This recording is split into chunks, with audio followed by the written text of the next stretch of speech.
Hey everybody, I'm Emily. I'm the pastor of Riverside Park United Methodist Church. And when I was in college, I had a friend that taught me what she called the supply chain prayer. Essentially, she would take a random object and would just kind of sit and meditate with it and think through all the people, all the points of gratitude that made up that object.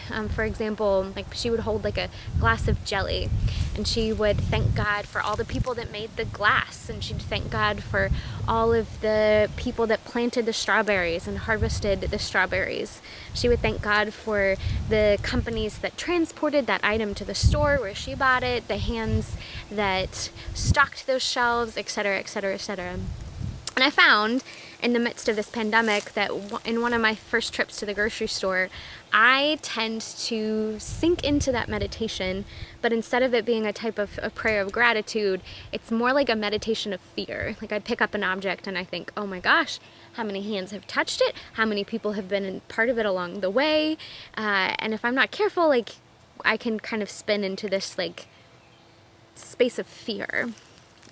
So what I've done a step further is I've realized instead of allowing, the meditation is still good, the practice is still good, but rather than just being fearful, what I've started to do now is when I start to be aware of those fears, I realize that those are still people that God still cares about. And so I've been trying to pray for the people that are in the fields harvesting the food that we eat. I've been praying that they are safe and safely handed off to the next people.